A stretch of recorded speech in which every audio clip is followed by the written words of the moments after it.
mga kalalabs! Another day, another vlog! Dito kami ngayon sa Burnaby.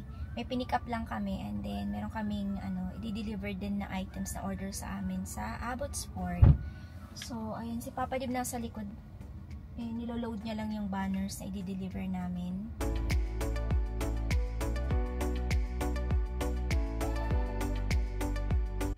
Si Papa Dave. So, na-deliver na namin yung banners, mga kalalabs. Yan namin siya dineliver, oh. Sa Vancouver Career College. So what's up, my love? love? Will you take me to the Indian restaurant? No. Can you buy it for me? Look, I like that place.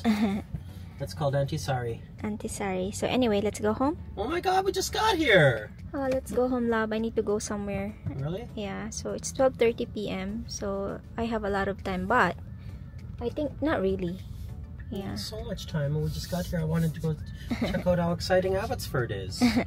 No, and then the rain is like, I think it will. Let's get some gas. There is yung ulap. Kanina blue na blue yan. Ngayon tinan nyo, Want to get some gas? uulan na siya. No. Tara, let's bagets. Uwi na kami, mga kalalabs. Ang mga puno, ang gaganda na ng kulay. Let's go home. Bahay na kami, mga kalalabs. Actually, kanina pa. So, nagpiprepare ako dito ng chicken wings. Gagawa ako ng black pepper salt na chicken wings. And then yung isa is, lalagyan ko ng sinigang powder. So, ayan siya. Bigla akong nag-crave ng maraming pagkain today. So, kung kahapon si Papa Dave ang naglilihi, today's video is me.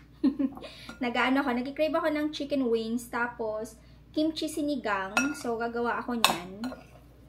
Parang, naglalaway na mi kasi gusto kong kumain ng mga ito. So, try natin. So, gumawa ako ng salt and black pepper kasi hindi ko alam kung gusto ni Papa Dib yung sinigang wings. Ayan. So, baka may magtaka, paano naging sinigang yan? I-chicken wings yan. So, ipapakita ko sa inyo kung paano natin siya gawin.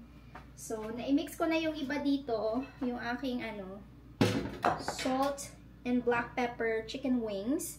So, nilagyan ko lang to ng salt, black pepper, garlic powder, olive oil, and then nilagyan ko din siya ng paprika. Kaya ganyan yung kulay niya. Ayan.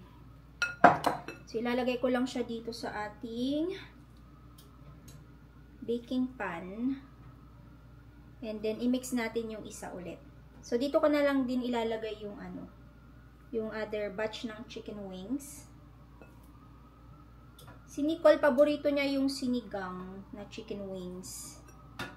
So, puro sinigang ang aking gagawin for today. Nag-crave talaga ako ng sabaw na maasim na may anghang. So, naisip ko na gumawa ng pork sinigang na may kimchi. So, next is, gawin natin tong other batch ng aking sinigang. Tong chicken wings. Ayan. Okay. And then, kuha ako ng sinigang mix. So, ito yung gagamitin ko, mga kalalabs. Ayan, sinigang powder. Ibaba ko kayo saglit para makita nyo yung ating ginagawa. Ayan siya. Can you see? So, sinigang mix powder. Mimix ko lang yan.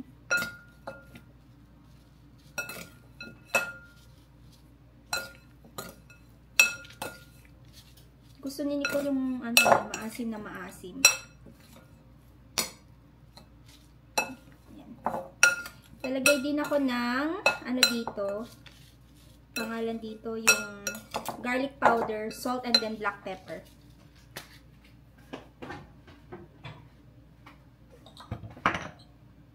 Salt konti lang, and then black pepper konti lang din.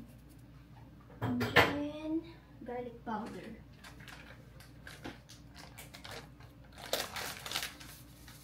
Ay, naparami yung garlic powder. And that's it.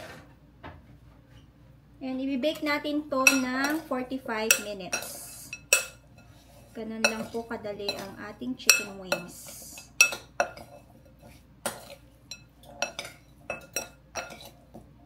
Mabango, mabango.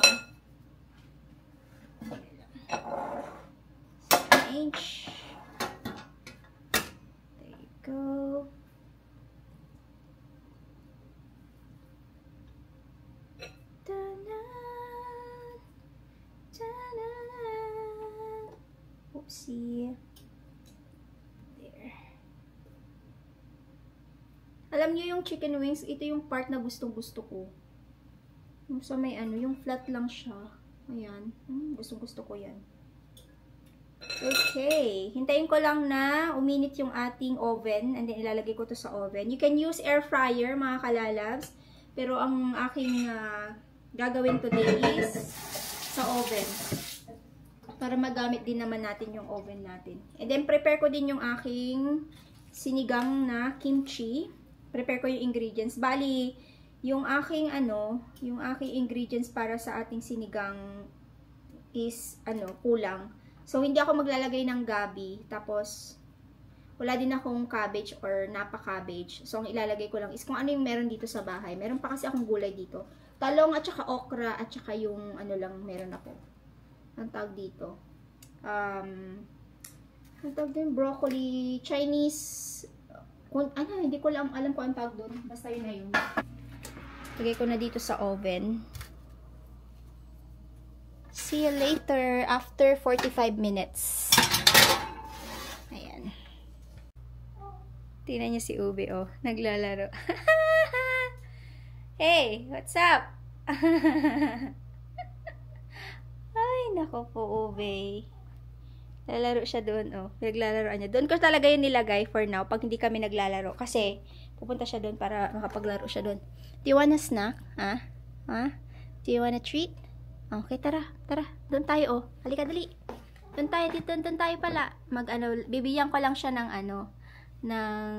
niya, food. Gusto niya mag-snack eh. Good girl naman to eh. Good girl naman yung baby natin eh. So, which one do you want? Huh? Do you want the treats? Do you want the treats? Huh? Is Ube being a good girl?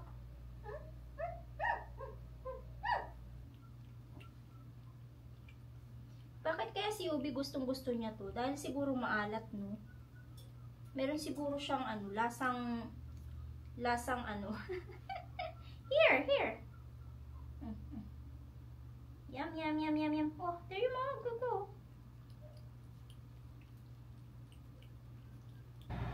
Luto na tayo ng sinigang, mga kalalabs.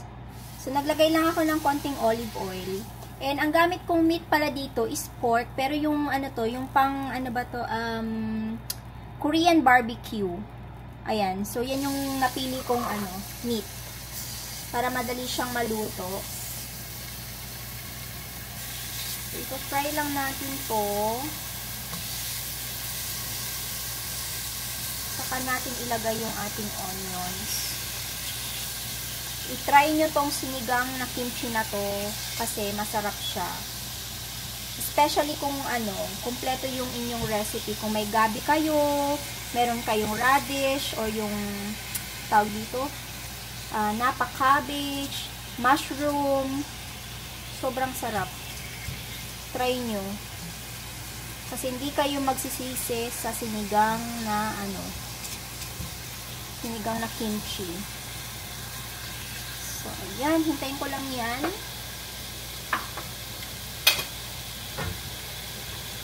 Mag-add lang ako ng konting asin para kahit papaano merong lasa yung ating pork. Asin lang.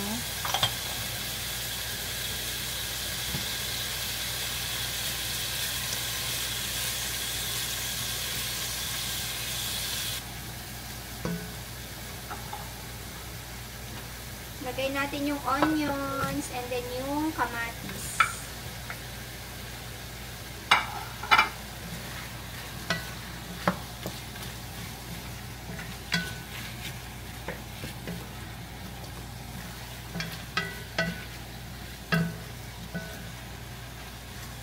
And then add na natin tong ating kimchi. So meron akong leftover dito. Lagay ko na siya lahat.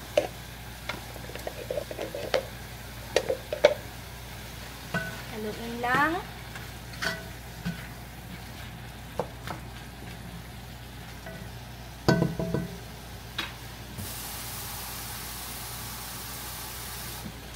Then, add tayo ng water.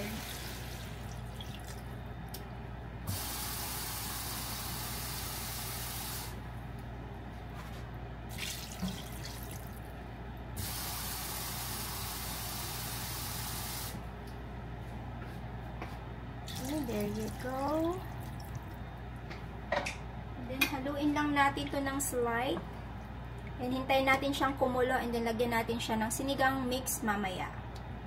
Takpan ko lang yan.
Luto na ang aking chicken wings, mga kalalabs. Ayan na siya.